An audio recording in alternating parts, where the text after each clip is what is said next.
ప్రభు ఆశించాడు. ఇక్కడ రెండవ మాటగా మనం ఏం చదువుతున్నాం? చంద్రబింబమంత అందము గలదై. చందమామ లాంటి పిల్ల రావాలి. ఆమెన్ చెప్పండి, చెప్పండి చెప్పండి యేసేపు. ఆమెన్. చందమామ లాంటి పిల్ల రావాలి. ఆమెన్ చెప్పు. హల్లెలూయా. చందమామ లాంటి పిల్ల రావాలి. దేవునికి స్తోత్రం కలుగును గాక. అందంగా ఉన్న వాళ్ళని దేంతో పోలుస్తారో తెలుసా? చెప్పండి చెప్పండి. అందముగా ఉన్న వాళ్ళని గురించి చెప్పాలనుకోండి, దేనితో పోలుస్తారో తెలుసా? చందమామలాగుందంటాడు. చందమామలాగుంది అని ఒక మాటతో మొత్తం చెప్పేసినట్టే. ఎంత అందమో ఎంత అందమో ఆ చందమామలాగుంది అనే ఒక్క మాట ద్వారా మొత్తం చెప్పేసినట్టు అన్నమాట. ఇక్కడ సంఘాన్ని ప్రభు అయిన యేసయ్య అంటాడు, నువ్వు చందమామలాగా ఉన్నావు. ఏమి అద్భుతమైనటువంటి మాటలండి. చంద్రబింబమంత అందము గలదై. సంఘం ఎంత అందంగా ఉండాలంటే చందమామ చంద్రబింబమంత అందంగా ఉండాలి. చంద్రబింబమంత అందంగా ఉండాలని యేసయ్య సంఘాన్ని గూర్చి ఆశిస్తున్నాడు, విశ్వాసుని గూర్చి ఆశిస్తున్నాడు. మీలో ఇక్కడ ఎవరైనా అద్దంలో చూసుకోలేని వాళ్ళు ఎవరైనా ఉన్నారా? అద్దంలో చూసుకోలేని వాళ్ళు ఎవరు ఉండరు. అందరం చూసుకుంటాం. అదిగో ఆడు కూడా ఈ మధ్య అద్దంలో చూసుకుని ఇలా పంకు తీసుకుంటున్నాడు. అందరూ అద్దంలో చూసుకుంటాం. ఏమండి, ఎంత అందంగా ఉన్నామో అనేది ప్రతి మనిషి చూసుకుంటాడు. మిమ్మల్ని మీరు గమనించాలి. మీరేమనుకోవాలంటే, ఎంత అందంగా నన్ను సృష్టించిన దేవునికి స్తోత్రం అని చెప్పాలి. హల్లెలూయా. ఎవరో నీకు చెప్పడం ఏంటి? దేవుడు నిన్ను ఈ రూపాన్ని ఇచ్చి దేవుడు నిర్మించాడు. హల్లెలూయా. దేవునికి మహిమ కలుగును గాక. ఇప్పుడు శారీరక అందం గురించి నేను మాట్లాడడం లేదు.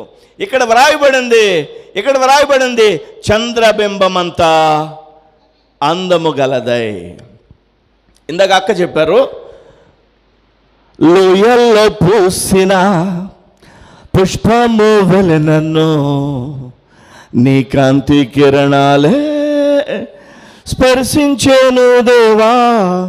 లోయల్లో పూసిన పుష్పము వలె నన్ను నీ కాంతి కిరణాలే స్పర్శించేను దేవా. ఆత్మ సౌందర్యం పట్టుకున్నారా మాటనే? ఆత్మ సౌందర్యం అంటే ఆత్మ సంబంధమైన అందం ఇచ్చావు నాకు. హల్లెలూయా. వాక్యంలో అదే ఉంది. చంద్రబింబమంత అందంగా ఉన్నావు నీవు అంటాడు సంఘాన్ని. నేను రాసుకున్న ఆత్మ సౌందర్యం అభిషేక బలం దేవా నాకు నీవిచ్చిన వరం. అది వరమయ్యా, నువ్వు నాకు ఎంత అందంగా చేసావయ్యా అని పాడుకున్నాను. హల్లెలూయా. ప్రతి పదంలోనూ ఒక మెసేజ్ ఉంటుంది, ప్రతి వచనంలోనూ ఒక మెసేజ్ ఉంటుంది. నన్ను ఎంత అందంగా చేసావంటే యేసయ్యా, నన్ను సౌందర్యంగా చేసావు.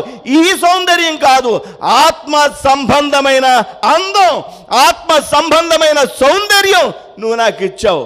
అందుకనే చందమామలాగా ఉన్నాను నీకోసం నేను. హల్లెలూయా. ఇప్పుడు సంఘం అనాలి. సంఘం ఎలా తయారవ్వాలంటే, ఎలా ఉండాలంటే చంద్రబింబమంతా అందంగా ఉండాలి. దేవునికి స్తోత్రం కలుగునుక. చంద్రబింబం అందంగా ఉంటుందండి? నిజంగా చందమామ అందంగా ఉంటుందా? మీరు ఎప్పుడన్నా చూసారా చందమామని? పిల్లలు అన్నం తినకపోతే చందమామను చూపించి భోజనం పెడతాం. చందమామ ఆహ్లాదాన్ని ఇస్తుంది. సరే, నిజంగా చందమామ అందంగా ఉంటుందా? చందమామ చీకటిగానే ఉంటుంది. మీరు గ్రహాలను గురించి చదివితే స్వయం ప్రకాశితమైనటువంటి గ్రహాలు వేరు, స్వయం ప్రకాశితం కాని ఉపగ్రహాలు వేరు. ఇప్పుడు సూర్యుడు స్వయం ప్రకాశితమైనటువంటి గ్రహం. సూర్యునిలో నుండి వెలుగు వస్తుంది. ఆ వెలుగు చంద్రుడి మీద పడితేనే చంద్రుడు అందంగా ఉంటాడు. హల్లెలూయా. చంద్రుడి మీద పడితేనే, చందమామ అందంగా ఉండాలంటే యేసయ్య కాంతి చంద్రుని మీద పడి తీరాల్సిందే. అప్పుడు చందమామ అందంగా కనిపిస్తుంది లోకానికి. యేసయ్య అంటాడు, నేను నా ముఖ కాంతిని నీ మీద ప్రకాశింపజేస్తాను, నువ్వు అప్పుడు అందమైనటువంటి చందమామలా చంద్రబింబంగా వెలుగుతూ ఉండాలి. చందమామను చూసినప్పుడు సంతోషం, ఆనందం, అంతే కదండి. చంద్రమామ ద్వారా ఏమొస్తుంది? వెన్నెల, సంతోషం. అయితే చందమామ వెలగాలంటే తనంతట తాను వెలగలేదు.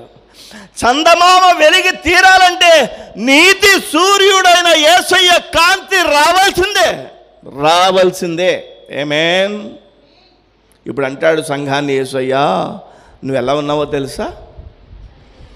చందమామలాగా ఉన్నావు. ఇప్పుడు సంఘం అబ్బబ్బో నేను చందమామలాగా ఉన్నాను, వెలిగిపోతున్నానని తనంతట తాను వెలుగుతున్నానని అనుకోకూడదు. ఏమనాలంటే నీ వెలిగే కదా నాకు వెలిగినిచ్చింది. ఎప్పుడు భర్త పొగుడుతూ ఉండాలి. అంత మాత్రాన భర్త పొగుడుతూ ఉన్నాడని భార్య చెట్టెక్కేయకూడదు. భార్య ఏం చేయాలంటే, సంఘం ఏం చేయాలంటే, ప్రభువైన యేసయ్యతో చెప్పాలి, యేసయ్యా నేను చీకటి బతుకు పెనూయేలు దగ్గర యాకోబుని ఇజ్రాయేలుగా మార్చినప్పుడు ఆ యొక్క సూర్యోదయం అయింది. నా జీవితంలో చీకటి, నా జీవితంలో రాత్రి సంబంధమైనటువంటి చీకటిలో చిందులాడినటువంటి అనుభవం, ఆ బ్రతుకులో ఉన్న నా జీవితాన్ని నీవు నీతి సూర్యుడు అయ్యుండి నన్ను చంద్రబింబంగా మార్చావయ్యా అని చెప్పాలి. హల్లెలూయా. చూసారా ఒక్కొక్క మాటలో ఎంత లోతైన సత్యాన్ని మనం గ్రహిస్తున్నామో. ఇప్పుడు యేసయ్య సంఘాన్ని అంటున్నాడు, నువ్వు చందమామలాగున్నావనంటే చందమామ చెప్పాలి, నువ్వు నీ వెలిగే కదా నా మీద ప్రకాశింపజేసింది. 15 రోజులు చీకటి, 15 రోజులు అని మీరు అనుకుంటారు. మనం అనుకుంటాం భూమి మీద ఉన్న వాళ్ళకి. ఎందుకో తెలుసా? సూర్యుని చుట్టూరా భూమి తిరుగుతోంది, భూమి చుట్టూరు చంద్రుడు తిరుగుతున్నాడు. ఇప్పుడు సూర్యుడికి చంద్రుడికి డైరెక్ట్ అయినప్పుడు వెలుగు మొత్తం చంద్రుడి మీద పడి ఆ చంద్రుడు భూమి మీద ఉన్న ప్రజలకి పూర్తిగా కనిపిస్తాడు, పూర్ణంగా కనిపిస్తాడు. దాన్నే పౌర్ణమి అంటాం. అంటే భూమి కనుక పక్కకు తప్పుకుంటే సూర్యుని మీద ఉన్న వెలుగు చంద్రుడి మీద పడుతుంది. దేవునికి స్తోత్రం. భూమి మీద ఎవరున్నారు? మనుష్యులు. భూమి మీద ఎవరున్నారు? లోకం కనుక పక్కకు తప్పుకుంటే సంఘం మీదకి సూర్యుని కాంతి వచ్చి పడి వెలుగుమయంగా ఉంటుంది. హల్లెలూయా. ఇప్పుడు లోకం అడ్డు రాకూడదు చంద్రుడికి సూర్యుడికి మధ్యలో. లోకం అడ్డు రాకూడదు. ఈ లోకంలో ఉండేటువంటి ఏది కూడా చంద్రునికి సూర్యునికి మధ్యలో అడ్డు రానంతసేపు చంద్రుడు వెలుగుతానే ఉంటాడు. ఇప్పుడు యేసయ్య అంటాడు, చంద్రబింబం అంత అందంగా ఉన్నావు నువ్వు. అడ్డొచ్చేది ఎవరు? లోకం, సమాజం, సంప్రదాయం, ఈ లోకంలో ఉన్న సమస్తం, మనుష్యులు, ఈ లోక సంబంధమైనటువంటిది దేవాది దేవుని యొక్క వెలుగుకి సంఘానికి మధ్యలో అడ్డు వస్తున్నప్పుడు చీకటి అయిపోద్ది, చీకటిగా కనిపిస్తుంది. ఎప్పుడైతే అడ్డు తొలగిపోయిందో వెలుగుగా కనిపిస్తుంది. నిత్య వెలుగులో సంఘము ఉండాలని ప్రభువైన యేసయ్య ఆశిస్తున్నాడు. హల్లెలూయా, హల్లెలూయా. ఇప్పుడు యేసయ్య అంటున్నాడు, చంద్రబింబం అంత అందము గలదానవై. ఏమి అద్భుతమైనటువంటి మాట అండి, ఏం అద్భుతమైనటువంటి మాట అండి. యేసయ్య ఆయన నీతి సూర్యుడు. చదవండి మలాకీ గ్రంథం 4వ అధ్యాయం 2వ వచనం. మలాకీ గ్రంథం 4వ అధ్యాయం 2వ వచనం. అయితే భయభక్తులు గలవారు, నా నామమందు భయభక్తులు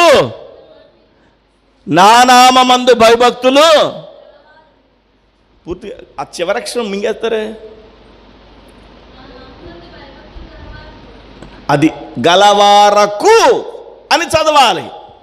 గలవారు అనకూడదు. అలాగే ఉంది అక్కడ, గలవారగు. ఎస్, నా నామమందు భయభక్తులు గలవారగు అనే పదం స్పష్టంగా చదవండి. నా నామమందు భయభక్తులు గలవారగు మీకు నీతి సూర్యుడు ఉదయిస్తాడు. దేవునికి స్తోత్రం కలుగును గాక. ఎవరికి నీతి సూర్యుడు ఉదయిస్తాడు? ఎవరైతే భయభక్తులు కలిగి ఉంటారో, ఇందాక మనం చెప్పుకున్నాం, అరుణోదయ గర్భంలోంచి ఎవరు వస్తారని చెప్పుకున్నాం? శ్రేష్ఠులు. 2 పరిశుద్ధాలంకృతులు వస్తారని చెప్పుకున్నాం. దేవునికి స్తోత్రం కలుగును గాక. అరుణోదయ గర్భం నుంచి వచ్చేటువంటి శ్రేష్ఠులు అంటే భక్తి కలిగిన వారు అని చెప్పాను. భూమి మీద ఉన్న భక్తులే శ్రేష్ఠులు అని చెప్పాను. అంటే భక్తి కలిగిన వారు శ్రేష్ఠులు అని అర్థం అన్నమాట. ఇక్కడ గమనించినప్పుడు నా నామమందు భయభక్తులు గలవారకు మీకు నీతి సూర్యుడు అంటే ఎవరు? నేను ప్రకటిస్తున్నటువంటి నజరేయుడైన యేసు నీతి సూర్యుడు. మరి సంఘం ఎవరు? చంద్రుడు, చాంద్. చంద్రుడు లేకపోతే చందమామ. ఇప్పుడు సంఘానికి ఉండేటువంటి మరొక పేరు ఏంటంటే చంద్రుడు అని అర్థం. చంద్రుడు వెలగాలంటే నీతి సూర్యుడైన యేసయ్య యొక్క వెలుగు చంద్రుడి మీద పడాలి. చంద్రునికి నీతి సూర్యునికి మధ్య లోకం అడ్డొస్తే, లోకం నిలిస్తే చంద్రుడు చీకటిగానే ఉంటాడు. చంద్రుడు వెలగాలంటే లోకం తప్పుకోవాలి. హల్లెలూయా. ఇప్పుడు సంఘాన్ని దేవుడు ఏమంటున్నాడంటే, మీలో లోకం ఉండకూడదని చెప్పి సంఘాన్ని అంటున్నాడు. మీరు వెలుగు సంబంధులుగా ఉండాలి, మీరు పగటి సంబంధులుగా ఉండాలి. నీతి సూర్యుడైన నేను నా వెలుగును మీ మీద ప్రకాశింపజేస్తానని అంటున్నాడు. హల్లెలూయా. ఆ వెలుగుని మనం చూస్తున్నాం అంతే. యాక్చువల్గా చందమామ మీద ఉన్న వెలుగు తన సొంత వెలుగు కాదు. అర్థమవుతుందా? స్టీల్ పళ్ళాన్ని ఇలా పట్టుకుని, మా చిన్నప్పుడు స్టీల్ పళ్ళు అద్దం పట్టుకుని బయటకు వచ్చి ఇంట్లోపలికి అలా వేసేవాళ్ళం. ఎక్కడో చిట్ట చివరి వీధి ఉంటుంది కదా, ఆ చిట్ట చివరి గది, చిట్ట చివరి గది, ఆ గదిలోకి వేసేవాళ్ళం. ఇలాగా ఎవరిని తీసుకొచ్చి అక్కడ చూపించేవాళ్ళం అంటే సూర్యుని యొక్క వెలుగుని అద్దంలో పట్టుకుని అద్దంలో నుండి లోపలికి. ఎంత సంతోషమో! మీరంతా కూడా చేసి ఉంటారు, బహుశా చేసే ఉంటారు. ఇప్పుడు ఆ చందమామ ఒక అద్దం లాంటిదన్నమాట. సూర్యుని కాంతి చందమామ మీద పడి ఆ చందమామ వెలుగుని మనం రాత్రుళ్ళు చూస్తున్నాం. ఇప్పుడు గమనిస్తే సంఘం చీకటిలోనున్న వారికి సూర్యుని యొక్క కాంతి ప్రసరింపజేయాలి. అరే బాబు, మీరు చీకటిగా ఉండొద్దు, వెలుగుకుండా చీకట్లో ఉండొద్దు, నేను మీ మీద ప్రకాశింపజేస్తే మీరు లోకంలోనికి వెలగంటారా అబ్బాయి అంటున్నాడు. ఇప్పుడు సంఘం ఎక్కడుంటే సంఘము తన ఉనికిని కాపాడుకోవాలి. సంఘం యొక్క ఉనికి లోకంలోనికి వెలుగుగా కనిపించాలి. వెలుగు అయ్యున్నటువంటి ఆ నీతి కిరణాలని, వెలుగు కిరణాలని సేవకుడు తీసుకొచ్చి సంఘంలో ప్రసరింపజేస్తున్నప్పుడు సంఘం ఏం చేయాలంటే ఆ అద్దం వలె లోకానికి వెలుగును ప్రసరింపచేయాలి. హల్లెలూయా. చూడండి, కొరింథీయులకు రాసిన 2వ పత్రిక, అపోస్తులుడైన పౌలు కొరింథీయులకు రాసిన 2వ పత్రిక 3వ అధ్యాయము 18వ వచనం చదవండి. కొరింథీయులకు రాసిన 2వ పత్రిక 3వ అధ్యాయం 18వ వచనం చదవాలి, బిగ్గరగా చదవాలి. మనమందరం, వెరీ గుడ్, అలా చివరి అక్షరం కూడా చదవాలి. మనమందరమును ముసుకు లేని ముఖముతో, ఇలా చూడండి. పెండ్లిలో ఏం చేస్తారు? ఈ యొక్క వరుడు వధువు యొక్క ఆ యొక్క ముసుగును తొలగిస్తాడు. దేవునికి స్తోత్రం కలుగును గాక. వివాహానికి ముందు జరిగేటువంటి కార్యక్రమం ఇది. వివాహానికి ముందు జరిగేటువంటి కార్యక్రమం. ఎప్పుడైతే నీతి సూర్యుడైనటువంటి వాడు వధువు యొక్క ముసుగును తొలగిస్తాడో, ఇప్పుడు వధువు ముసుగు లేనిదై ఉంటుంది. వివాహం అయ్యే ముందు ఏమని ముసుగుతో ఉంటుంది. అక్కడ ఏమని రాయబడింది? మనమందరమును ముసుగు లేని ముఖముతో, అంటే ముసుగు తొలగించబడి, ముసుగు తీయబడి ప్రభువు యొక్క మహిమను, అంటే నీతి సూర్యుని యొక్క వెలుగును మహిమను అద్దము వలె ప్రతిఫలింపజేయచ్చు. చప్పట్లు కొట్టండి ఒకసారి. హల్లెలూయా, హల్లెలూయా. దేవుని యొక్క వాక్యాన్ని మనం గమనించినప్పుడు ఆ వాక్యం మనల్ని ఎంతో ప్రోత్సహిస్తుంది, ఎంతో బలపరుస్తుంది. అద్దము వలె మనము లోకానికి నీతి సూర్యుని కాంతి ప్రసరింపచేయాలి. ముసుగు లేని ముఖములు గలవారై ఆయన యొక్క మహిమను మనం అద్దము వలె ఈ లోకానికి. చూసారు ఎంత బాగుందో వాక్యం? చంద్రుని వలె ఉండాలి, అద్దము వలె. ఆ యొక్క చంద్రుడు ఏం చేస్తాడంటే ఒక అద్దం చేసే పని చేస్తున్నాడు. నీతి సూర్యుని కాంతి లోకం మీదగా ప్రసరింపజేస్తున్నాడు. బాగా గమనించాలి.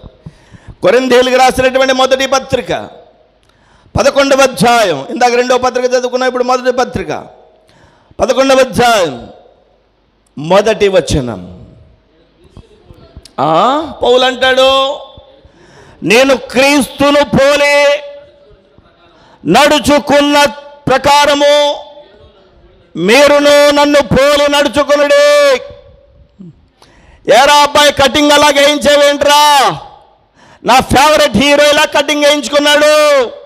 ఏరా అబ్బాయి, ప్యాంటు జీరిగిపోయిందేంట్రా? మన యొక్క బాహ్య సౌందర్యం అనేది ప్రభు యొక్క బిడ్డగా ఉండడానికి కనిపించాలి. అది హల్లెలూయా. ఇక్కడ మనం గమనిస్తే, వాక్యాన్ని గమనిస్తే, క్రీస్తును పోలి నడుచుకున్నాను నేను. నీ ఫేవరెట్ ఎవరన్నా పోలని అడిగితే పౌలు అంటాడు, my favourite hero is Jesus Christ. My hero, my hero. దేవునికి స్తోత్రం కలుగునుగా. నేను క్రీస్తును పోలి నడుచుకుంటున్నాను. నేను క్రీస్తును పోలి నడుచుకున్నట్లే మీరును నన్ను పోలి, క్రీస్తును పోలి నేను ఎలా నడుస్తున్నాను, మీరును నాలాగా క్రీస్తును పోలి నడుచుకోండి అంటాడు. అంటే ప్రతిబింబించడం. క్రీస్తులో ఉన్న వెలుగును మనం లోకం మీదకి ప్రసరింప చేయాలి. చూడండి, ఎఫెసీయులకు పౌలు రాసిన పత్రిక, 5వ అధ్యాయం 27వ వచనం. ఎఫెసీయులకు పౌలు రాసిన పత్రిక 5వ అధ్యాయం 27వ వచనం చదవండి. పురుషులారా, మీరును మీ భార్యలను, ఏంటి ప్రసంగం అంతా అక్కడక్కడ పురుషులకే వస్తుంది. పురుషులారా, మీ భార్యలను ప్రేమించుడి, అటువలే క్రీస్తు కూడా సంఘమును ప్రేమించి, అంటే నీతి సూర్యుడైన యేసు చందమామలాగున్న సంఘాన్ని క్రీస్తు ప్రేమించి, అటువలే క్రీస్తు ప్రేమించి కళంకమైనను ముడత అయినను అట్టిది మరి ఏదైనను లేక పరిశుద్ధమైనది గాను నిర్దోషమైనది గాను మహిమ గల సంఘముగాను ఆయన తన ఎదుట దానిని, అంటే సంఘాన్ని నిలువబెట్టుకొనవలెనని వాక్యముతో ఉదక స్నానము చేత దానిని పవిత్రపరచడు. దేవునికి స్తోత్రం కలుగును గాక.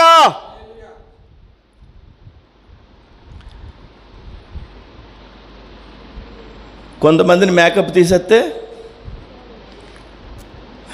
చెప్పండి గుర్తుపట్టలేం కదా. మీరు అనుకుంటున్నారు సినిమా యాక్టర్లు అందంగా ఉంటారని.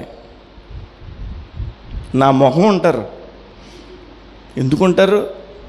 సినిమా యాక్టర్ల కంటే మనమే చాలా అందంగా ఉంటాం, చాలా బాగుంటాం.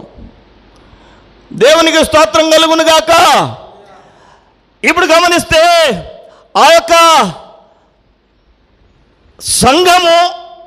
సంఘము నీతి సూర్యుడైన యేసయ్య యొక్క వెలుగును ప్రసరింప చేయడానికి ముడత అయినను, మచ్చ అయినను, డాగు అయినను, కళంకమైనను ఏది లేకుండా దానికి వాక్యం చేత స్నానం చేయించున్నాడంట. దేవునికి స్తోత్రం. దాన్ని పెళ్లి స్నానం అంటారు. బబ్బబ్బా, పరిశుద్ధుడైన యేసయ్య తన సేవకులతో సంఘానికి పెండ్లి స్నానం చేయిస్తున్నాడు. ఆ స్నానమే వాక్యంతో స్నానం. మరి ఇలాంటి వాక్యాన్ని పోగొట్టేసుకుంటే ఎలాగండి? ఇలాంటి అద్భుతమైనటువంటి దేవుని యొక్క మాటలు మనకి అక్కడ దొరుకుతాయండి. సంఘాన్ని ప్రభు అయినటువంటి దేవుడు యేసయ్య పరిశుద్ధుడైనటువంటి వరుడు వివాహం ఆడడానికి మధ్యాకాశంలో వివాహం చేసుకోవడానికి అనేకమైన ఆలోచనలు చేస్తున్న యేసయ్య తన సేవకులను ఏర్పాటు చేసుకుని సంఘాన్ని ఉదక స్నానము చేత, వాక్యం అనేటువంటి ఉదక స్నానం చేత సిద్ధపరుస్తున్నాడు, పవిత్రపరుస్తున్నాడు. అంటే అందంగా చేస్తున్నాడు. హల్లెలూయా. మనలో లోకంలో ఉన్నంతసేపు ఏదో ఒక తప్పిదం, ఏదో ఒక ముడత, డాగు, కళంకం మనలో కలిగినప్పుడు వాక్యం అనేటువంటి ఆ ఉదక స్నానము చేత ప్రతి వారం మనల్ని ప్రభువైన యేసయ్య సిద్ధపరుస్తూ ఉన్నాడు. ఆమేన్, హల్లెలూయా. నిర్దోషమైనదిగా మనల్ని దేవుడు చేస్తున్నాడు. చందమామ మీద కొండలు ఏమనుకుంటున్నారా మీరు? చందమామ మీద లోయలు లేవనుకుంటున్నారా మీరు? అనుకుంటున్నారా? ఎన్ని లోయలు ఉన్నాయో, ఎన్ని కొండలు ఉన్నాయో. అందుకనే ఒక మాట ఉంటుంది, దూరపు కొండలు. ఇది బాగా తెలుసు మీకు. దూరపు కొండలు. మీరు పోలారం కొండలు బస్సులో వెళ్తా చూడండి, ఇలాగుంటుంది కొండ, పెన్నతో గీసినట్టు. అక్కడికి వెళ్ళి చూడండి, దూరపు కొండలు. ఈరోజు గమనించాలి, దేవుని యొక్క సేవకుడు సంఘానికి సమీపంలో ఉండాలి, దగ్గరగా ఉండాలి, అందుబాటులో ఉండాలి. హల్లెలూయా, హల్లెలూయా. ఇప్పుడు గమనించాలి, దేవుని యొక్క సేవకుడు ఈ వాక్యం చేత స్నానం చేస్తున్నప్పుడు సంఘానికి నిర్దోషత్వంగా ఉండడానికి ప్రభువారు సహాయం చేస్తాడు. దేవునికి స్తోత్రం కలుగును గాక. హల్లెలూయా, హల్లెలూయా. కళంకమైనను, డాగైనను, ముడతైనను, మచ్చైనను ఇటువంటిది ఏది సంఘములో లేకుండానట్లు సేవకుల ద్వారా సంఘానికి పెండ్లి స్నానం చేయిస్తున్నాడు. అదే వాక్యం చేత సంఘాన్ని తడిపేస్తున్నాడు. ఆమేన్, హల్లెలూయా, హల్లెలూయా. అద్భుతమైనటువంటి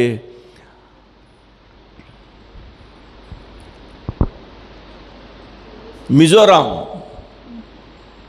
నిన్న వెళ్ళొచ్చిన వాళ్ళు చెప్తున్నారు, అక్కడ వాళ్ళు స్నానం చేయకపోయినా ఏమి ఇబ్బంది ఉండదంట. మనం పొద్దుట ఒకసారి, సాయంత్రం ఒకసారి స్నానం చేయాలి. అవసరమైతే మధ్యాహ్నం కూడా చేసేస్తాం కదండి.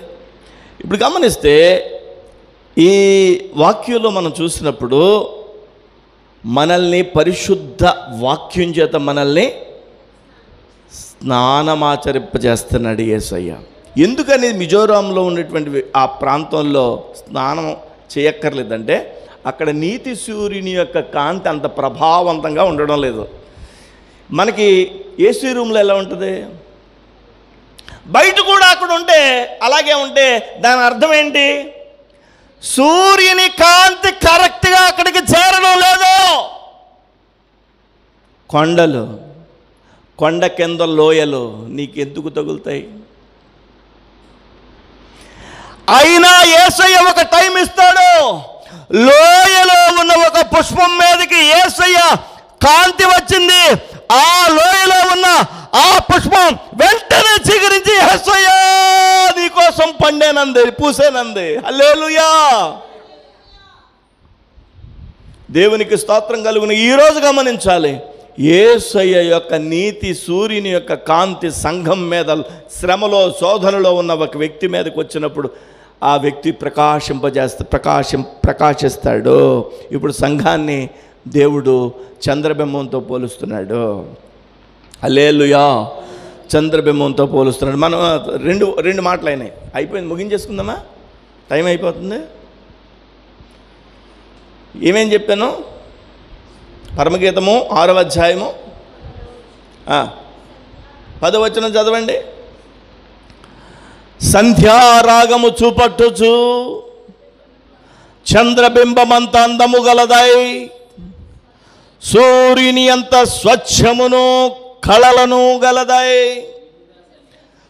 ఆ మాట అవల మూడోది, సూర్యుని అంత స్వచ్ఛమును. సూర్యుడెవరు? నీతి సూర్యుడైన యేసయ్య సూర్యుడు.